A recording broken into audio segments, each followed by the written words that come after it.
சற்று முன் கிடைக்கப்பெற்ற மிக மிக முக்கியமான செய்தி ஒன்று வெளியாகியிருக்கு.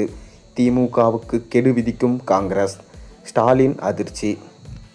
காங்கிரஸ் சார்பில் அமைக்கப்பட்ட பேச்சுவார்த்தை குழு திமுகவிடம் இந்த முறை கூடுதல் தொகுதிகளை கேட்க முடிவு செஞ்சிருக்கிறதா தகவல்கள் வெளியாகிருக்கு. தமிழகத்தில் சட்டப்பேரவை தேர்தல் நெருங்கி வரும் நிலையில் ஆளும் கட்சியான திமுகவும் காங்கிரசும் கூட்டணியை தொடர்வதில் உறுதியாக இருக்காங்க. இந்த கூட்டணியில் விசிக, கம்யூனிஸ்ட் கட்சிகள், மதிமுக உள்ளிட்ட பல்வேறு கட்சிகள் இருக்காங்க. கூட்டணியில் கட்சிகளுடன் தொகுதி பங்கீட்டை எந்த சிரமமின்றி முடிக்க வேண்டும் என்பதில் தீவிரமாக இருக்காங்க. பீகாரில் தேர்தலில் படுதோல்வி அடைந்த தமிழக தேர்தலில் காங்கிரஸுக்கு தொகுதிகளை திமுக குறைக்கலாம் என தகவல்கள் பரவின. இதனால் காங்கிரஸ் திமுகவை கைவிட்டு விட்டு விஜயின் தாவேகா கூட்டணியில் இணைய இருப்பதாக தகவல்கள் வெளியாயிருக்கு. ஆனால் காங்கிரஸ் திமுகவை விட்டு எங்கும் செல்லாது என கட்சியின் மாநில தலைவர் செல்வ பெருந்தகை உறுதியளித்தார். இதனைத் தொடர்ந்து திமுகவுடன் தொகுதி பங்கீடு குறித்து பேச்சுவார்த்தை நடத்தி கிரிஷ் ஷோட்டங்கர், செல்வ பெருந்தகை, எம்என் ஹெக்டே ஆகியோர் அடங்கிய குழுவை காங்கிரஸ் தலைமை அமைச்சது. இந்த நிலையில் இந்த குழுவினர் முதல்வரும் திமுக தலைவருமான மு.க. ஸ்டாலினை இன்று சந்தித்து பேசினாங்க. இந்த சந்திப்பு முடிந்த பிறகு செய்தியாளர்களிடம் பேசிய செல்வ பெருந்தகை, முதல்வர் ஸ்டாலினை இன்று மரியாதை நிமித்தமாக சந்தித்து பேசினோம்.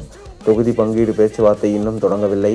திமுகவில் தொகுதி பங்கீடு பேச்சுவார்த்தை குழு அமைக்கப்பட்டவுடன் பேச்சுவார்த்தை தொடங்கப்படும் என்று சொன்னார். காங்கிரஸ் சார்பில் அமைக்கப்பட்ட பேச்சுவார்த்தை குழு திமுகவிடம் இந்த முறை கூடுதல் தொகுதிகளை கேட்க முடிவு செய்துள்ளதாக தகவல்கள் கூறுகின்றன. கடந்த 2021 தேர்தலில் காங்கிரஸ் 25 தொகுதிகளில் போட்டியிட்டது. ஆகையால் இந்த முறை கூடுதல் தொகுதிகளை, அதாவது 40 தொகுதிகளை வரை கேட்டு தீர வேண்டும் என்பதில் காங்கிரஸ் தீவிரமாக இருக்கிறதா சொல்லப்படுகிறது. தமிழகத்தில் பிரதான கட்சியான அதிமுகவும் பாஜகவுடன் கூட்டணி வச்சுள்ளதால் திமுகவுக்கு மாற்றான கூட்டணியில் சேர வேறு சாய்ஸ் இல்லாமல் காங்கிரஸுக்கு இருந்து வருது. ஆனால் இப்போது நடிகர் விஜயின் தாவேகா லட்டு போல் வந்து சேர்ந்திருக்கு.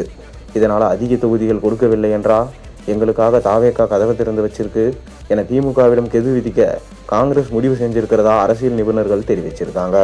இதனால் தற்போது ஸ்டாலின் அவர்களுக்கு தலைவலி ஏற்பட்டிருக்கு.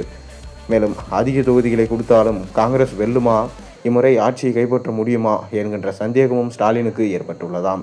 தொடர்ந்து காங்கிரசுக்கு 20 தொகுதிகளை மட்டுமே ஒதுக்கிவிட்டு மீதி இருக்கும் தொகுதிகளில் தன்னுடைய சின்னத்திலேயே மற்ற கூட்டணிகளை போட்டியிட வைக்கலாம் என்கின்ற முடிவிலையும் ஸ்டாலின் அவர்கள் இருப்பதாக சொல்லப்படுகிறது.